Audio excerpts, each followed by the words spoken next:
أعوذ بالله من الشيطان الرجيم. بسم الله الرحمن الرحيم. إذا وقعت الواقعة ليس لوقعتها كاذبة خافضة رافعة. إذا رجت الأرض رجا وبست الجبال بسا فكانت هباء منبثا وكنتم أزواجا ثلاثة فأصحاب الميمنة ما أصحاب الميمنة وأصحاب المشأمة ما أصحاب المشأمة والسابقون السابقون أولئك المقربون في جنات النعيم. ثلة من الأولين وقليل من الآخرين على سرر موضونة متكئين عليها متقابلين يطوف عليهم ولدان مخلدون بأكواب وأباريق وكأس من معين لا يصدعون عنها ولا ينزفون وفاكهة مما يتخيرون ولحم طير مما يشتهون وحور عين كأمثال اللؤلؤ المكنون جزاء بما كانوا يعملون لا يسمعون فيها لغوا ولا تأثيما إلا قيلا سلاما سلاما. وأصحاب اليمين ما أصحاب اليمين في سدر مخضود وطلح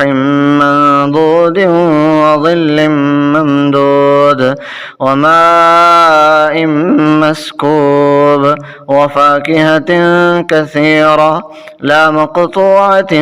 ولا ممنوعة وفرش مرفوعة. إنا أنشأناهن إنشاء فجعلناهن أبكارا عربا أترابا لأصحاب اليمين. ثلة من الأولين وثلة من الآخرين. وأصحاب الشمال ما أصحاب الشمال في سموم وحميم وظل من يحموم لا بارد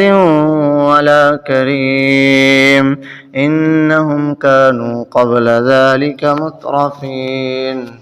وكانوا يصرون على الحنث العظيم وكانوا يقولون أئذا متنا وكنا ترابا وعظاما أئنا لمبعوثون أو آباؤنا الأولون قل إن الأولين والآخرين لمجموعون إلى ميقات يوم معلوم ثم إنكم أيها الضالون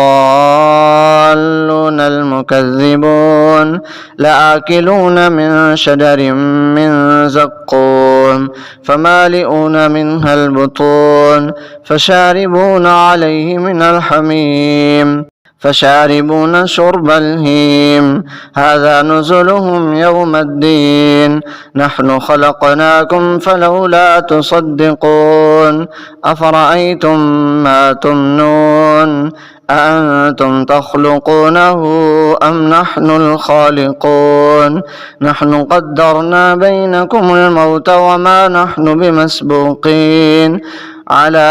أن نبدل أمثالكم وننشئكم فيما لا تعلمون ولقد علمتم النشأة الأولى فلولا تذكرون أفرأيتم ما تحرثون أأنتم تزرعونه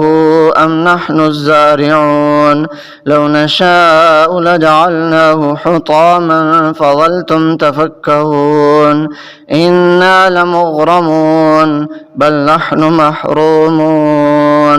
أفرأيتم الماء الذي تشربون أأنتم أنزلتموه من المزن أم نحن المنزلون لو نشاء جعلناه أجاجا فلولا تشكرون أفرأيتم النار التي تورون أأنتم أنشأتم شجرتها أم نحن المنشئون نحن جعلناها تذكرة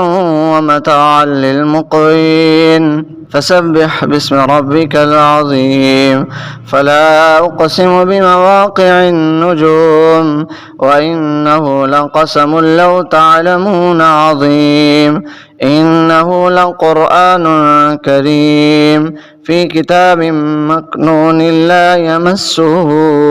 إلا المطهرون تنزيل من رب العالمين أفبهذا الحديث أنتم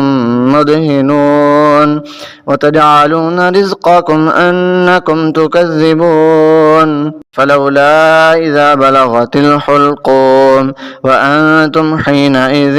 تنظرون ونحن أقرب إليه منكم ولكن لا تبصرون فلولا إن كنتم غير مدينين ترجعونها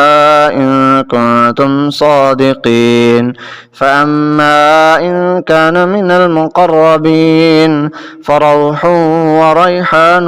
وجنة نعيم وأما إن كان من أصحاب اليمين فسلام لك من أصحاب اليمين وأما إن كان من المكذبين الضالين فنزل من حميم وتصلية جحيم إن هذا لهو حق اليقين فسبح باسم ربك العظيم.